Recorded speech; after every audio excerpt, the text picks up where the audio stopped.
biggest challenge for young writers and directors, theatre makers, is having a space to put on your work, and that's where the festival's so amazing. I'm at my wit's end here. I don't know what to do with you. I'm a grown woman. Well then why don't you start acting like it? It's a phenomenal, kind of hardcore and exciting way to make theatre. Bless her heart, my friend Sarah took me into the shower cubicle at my dad's golf club and I was kissed. Yeah, it never was the case that you could graduate from RADA and sit at home waiting for your agent to ring and say, darling, the National Theatre want you on Thursday, or Steven Spielberg's on the phone.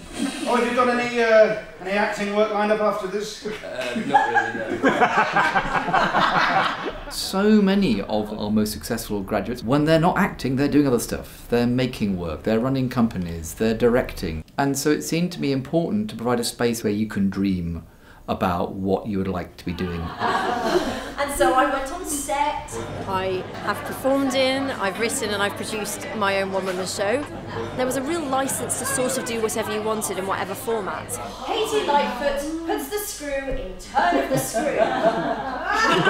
My name is Martin Olbermann and I've been directing a device production of Post-Human with a group of RADA graduates who all graduated last year. Private message. Thanks, babes. Upload YouTube chicken video. Like! Lol. Like. This has been really now the ideal opportunity to show a work in progress, so we didn't really have to have a finished play, but we could do something which is slightly experimental.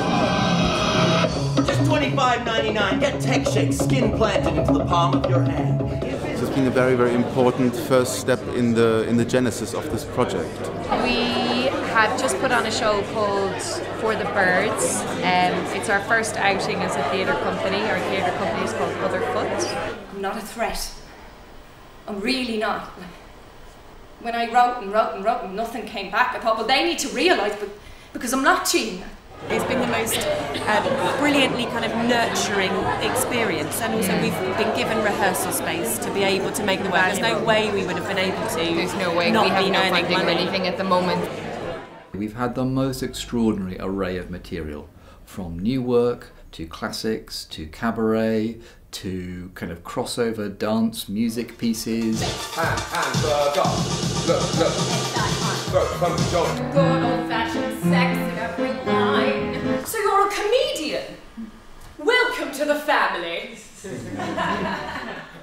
I think in general audiences are quite hungry for new work, and they seem to want to kind of get into a dialogue with you afterwards in terms of what were the ideas, what was the inspiration, where did this idea come from. I'm curious sort of how you came up with the material of the story. We did a lot of improvised hot seating. Improvised hot seating means just someone sits on a chair like this and you might start asking me questions and I just see what came out. Curiosity overriding barriers. The audience response to the play has been really exciting because it helps us as we move forward to develop it, and that's what it's all about. I went to see Patronise Horses. It was absolutely brilliant. It was hilarious. I haven't seen a bit of theatre that funny in ages. Just such original concepts, fantastic facial expressions. Yeah, no, I'm really buzzed off it. It really blew me away. It's always exciting to see things that you don't really know how they're going to turn out, really. You know, that's new work, people are trying stuff out, and it was great. Ladies and gentlemen, welcome to the Guildford Theatre. This evening's performance of The Broken Token will commence in 2 minutes. 2 minutes, please, ladies and gentlemen. Yarmouth to Cambridge, the 86 mile of pure unleavened misery. The festival, what it really relies upon is the excess enthusiasm and labour of our technical students. That's how we were able to do it. Quick sweep of the stage, please. I'm the lighting designer and also the product electrician and also programming all of the shows. It's a full sort of fringe festival. It is 22 shows in 10 days. It is professional companies, professional directors, professional actors. So there's a pressure there to give the very best we can. But also the learning is invaluable. I'm an impartial broadcast journalist. I cannot be known to have dinners with politicians. The fact that the festival allows so many different people to take advantage of technical support and production facilities and a box office is amazing. For someone who just has an idea in their head and wants to do a show with no backing. I mean, I've done this with no money at all. We produced a play last year called Fishskin Trousers, which we performed at the festival here, and then which went on to Finborough. It's very well reviewed and was a successful piece of new writing by a British woman in in London. So that's a big deal, and it wouldn't have happened without the RADA Festival.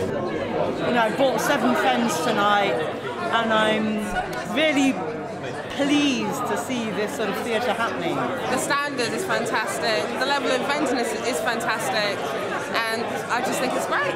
Great festival. My friend just said, who's a TV script editor, used to be a director, just said, you must take this to Edinburgh. You could take it this year to Edinburgh. You should take it.